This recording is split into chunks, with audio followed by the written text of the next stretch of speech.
Hello，歡迎大家再次翻嚟阿加魯 Podcast 啊！咁咧，我哋今日第二 part 咧就會同大家講一講咧關於一啲日本文化嘅嘢嘅。咁啊，首先問一問大家啦，學過日文嘅朋友啦，或者有留意開日本文化嘅朋友啦，有冇發現咧日本人咧好中意咧叫人哋努力加油，成日都叫人哋頑張って頑張って咁樣噶。係啦，咁甚至譬如我哋喺日本嘅歌裏面啦，都好中意咧做一啲鼓勵人啊。咁啊，工作上啊，或者係譬如動漫啊、日劇啊，基本上由小朋友到老人家，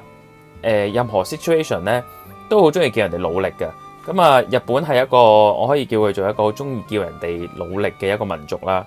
咁啊，喺呢一個文化之上咧，大家對呢一個頑張って呢一個句子係有咩睇法咧？唔知大家係啦。咁啊，我自己嘅睇法咧就係有兩個睇法嘅。咁啊，第一個睇法咧就係頑張って呢樣嘢咧，就係點解咧？因為日本人咧，佢通常咧都係崇尚一個叫做鼓勵人哋去堅持一啲嘢嘅。因為咧喺日本呢個集體意識咁強烈嘅一個社會入面咧，為咗唔好令到個團體或者令到周圍嘅一個公司啊，或者學校啊，或者一個組別啊，因為個人嘅問題去拖累咗成個團體嘅運作或者進步啦。咁因此咧，佢哋都會將一啲個人嘅感情啦，或者係一啲自己唔想去做嘅嘢咧，去忍耐嘅。係啦。咁啊，日本人都好擅長於忍耐啦。咁其實呢個我哋可以追溯到去到以前嘅武士道精神啦。咁啊，因為點解咧？武士裏面咧都係講求一個修行啦。咁喺修行過程中，亦都會透過好多唔同嘅艱苦嘅修練啦，可能會經過唔同嘅受傷啦，或者再自己再康復翻啦，跟住又再修練啦咁樣樣。咁啊，或者遇到一啲強敵啊，都要去忍耐咁樣去克服去打贏佢嘅。咁啊所以咧呢一個文化咧，甚至影響到今日啦，所有嘅日本人咧都好擅長忍耐㗎。咁大家見到咧，譬如電車啊，或者搭巴士咧，朝頭早通勤嘅時候咧，如果你係閒日時間去過日本，即係喺返工嘅時間啦，搭過電車或者搭過巴士嘅話咧，嗰個通勤嘅時間啊，咁就其實好逼㗎嘛。咁啊，佢哋咧都可以忍耐咧，俾人擠到咧成個咧擠起咗，成個人夾住咗咧，都可以忍受到嘅。咁證明咧，其實日本人係一個好擅長忍耐嘅一個民族嚟嘅。因此咧，頑張って呢個字咧就變咗做我哋真係要努力啦，堅持去做，無論幾困難都好咧，其實都要撐住咁解嘅。咁但係喺呢樣嘢問題上面引申咗一樣嘢，就係如果我哋話朋友之間 ，OK， 朋友之間，譬如佢喂就嚟考試咯，係咪？咁我哋話頑張って ，OK， 頑張って，咁咧其實係真係一種鼓勵嚟嘅，係啦，即係話你要加油啊，你要努力啊咁樣。咁但係咧，如果頻繁使用嘅話咧，頑張って呢個字咧，其實係會變咗一種壓力嘅。上がるポッドキャスト。咁喺我第二個睇法裏面咧，就係咧頑張って咧，除咗係一種鼓勵嘅一個詞語或者一個字句之外咧，其實咧唔多唔少咧，佢都屬於一個咒縛嘅。咁咩叫咒縛咧？咒就係咒語嘅咒啦，縛就係束縛嘅縛。咁咧好似講緊一啲好神秘嘅嘢咁樣。咁啊講到呢個句子好似一個咒語咁樣。係啦，雖然頑張って呢個初衷咧其實好好嘅，但係咧無意之間咧佢形成咗一種壓力㗎。嗱，例如咧過分使用係啦，過分使用即係咧無論你做乜都好，你覺得好辛苦，但係咧隔離有條友咧就不停同你講頑張って頑張って，努力啊，你得嘅，努力啊咁樣，努力做啦咁樣，咁變成咗就話喂，我已經好努力噶咯，我已經好辛苦咯，你仲叫我努力咁樣係嘛？咁又或者咧係我根本就唔知道我應該努力喺邊個部分，或者我已經到咗我嘅極限啦，咁仍然咧都俾周圍嘅人講頑張って頑張って，咁形成咗一種咧就係過勞啦。咁大家都聽過唔少新聞咧，就係過勞死啦，係啦，日本咧呢種叫做過勞死呢個 terms 啊，過勞死啦，就係強調咧過分努力啊，即係話喂阿加魯君，點解咧你收工嘅時候咧咁早走嘅？你睇下其他同事都喺度跟筆地緊喎，係咯，咁點解你唔跟筆地努力啲咧？咁樣咁啊，其實即係叫你加班啦，係咪？咁啊變形成咗，如果阿加魯官係一個即係一個初出茅廬嘅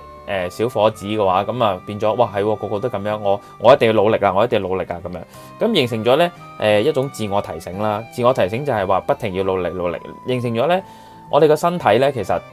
有一種好多無形嘅壓力啊，咁翻到去就算收工都好啦，我都要努力啊，我要努力啊，為公司做啲乜啊，我要努力做啲乜嘢咁樣，咁但係即係阿加魯喺呢個 podcast 度咧就係唔係話叫人哋唔好翻工啦，係啦，咁雖然大家都好唔中意翻工，咁好似我哋最近咧喺一個在日嘅香港人 YouTuber 啦，咁我唔講佢邊個啦嚇，我叫佢做 B 君啦，咁阿 B 君咧就即係講到話自己唔想翻工咁樣要去創業咁樣，咁其實大家都唔想翻工嘅係啦，咁但係就因為有呢個文化問題咧，呢啲好唔想翻工、好唔想做嘢嘅人咧，都會變咗做一個咒縛啊！我會稱佢為係有一咒語嘅束縛，係一種無形嘅壓力，咁導致無論去玩又好，做乜都好，都變咗係一種奸不地嘅感覺咯，係啦。咁所以喺呢度咧，我想同大家講少少故事關於我自己噶啦。咁阿加魯官啦，即係當我講緊應該係6-7年前啦。咁曾經入過一間日本嘅公司。咁呢個日本公司咧就喺香港開咗一間海外公司咁樣啦。咁我可以叫佢做一種隱藏式嘅黑心企業啦。點樣隱藏式嘅黑心企業咧？就係原來佢請我入去做嗰陣時咧，其實已經係面臨執笠嘅邊緣㗎啦，係啦。但係咧，佢依然咧都係繼續請我嘅。咁其實原來佢哋公司一早有決定話諗住幾多個月之後就會執笠㗎啦咁樣。但係咧，我入去嘅時候咧係完全唔知道呢件事情㗎。咁好搞笑啦。咁變咗中間咧，我想同大家 share 嘅就係我嘅職責咧，就係因為我識中文同識日文啦。咁咧我就同日本嘅喺香港裏面有個日本人嘅話事人嘅，我稱佢做老闆啦。咁同嗰位老闆咧，嗰位老闆就完全唔識廣東話嘅。咁我就代替佢去同一個香港本地嘅客戶啦，我想稱做客戶啦。咁去協商，咁就希望嗰個客戶咧可以將佢啲貨咧賣俾我哋，然後我哋就將啲貨咧再賣翻去日本咁樣嘅。咁喺呢個工作上面咧，咁香港人咧都講求直接噶嘛 ，yes 就 yes，no 就 no， 我哋比較即係唔會周旋太耐噶嘛，係咪？咁我變咗喺夾咗喺中間咧，其實都傾價錢傾咗好耐噶啦。咁到最後咧就係香港嗰邊嘅客戶咧，佢俾咗一個 final price 俾我，一個最後價錢俾我。咁我就再將呢樣嘢覆翻去日本嗰個老闆嗰個口中啦。咁同佢講話對唔住喎，呢個真係我都真係盡咗我嘅努力啊，我甘不達係啦，努力咗啦已經。咁咧人哋都俾咗呢個 final price 俾我啦咁。咁呢個時候咧，呢個日本嘅老闆咧就同我講啦，即係佢好唔滿意呢個價錢嘅。其實佢就想用一個超極低嘅價錢去買人哋一啲比較高價嘅產品。咁佢就覺得人哋就一定要賣俾佢嘅嗰種感覺，即係有啲叫做所謂比較即係萌塞少少嘅人啦，係咁，同埋就同我講啦，佢就話阿加魯啊，咁你知唔知道咧？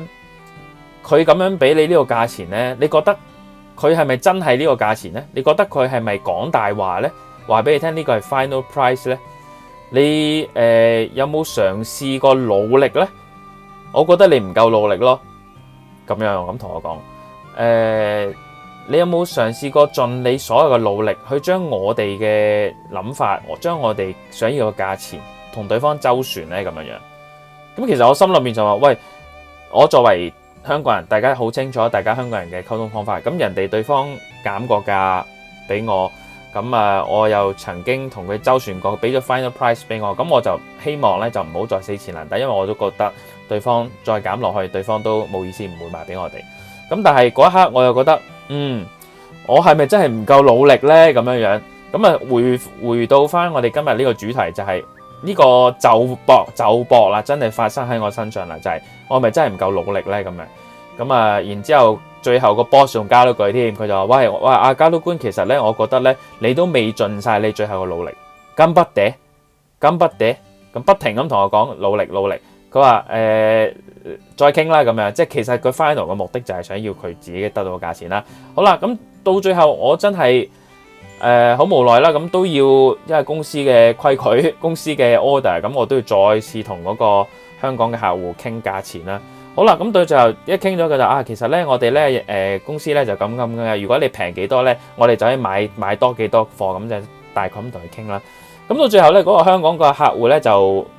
終於爆發啦，係啦，咁終於爆發啦，係啦，咁點爆發咧？就係佢打咗千字文俾我啦，佢就話大概就話，喂，你哋呢啲咁嘅日本公司，懶係扮到好有禮貌咁，但係其實做緊啲係不合乎常理嘅嘢。咁當然佢用啲比較難聽嘅説話，咁我費事即係再複述啦，因為嗰陣時我印象都幾深刻嘅，就話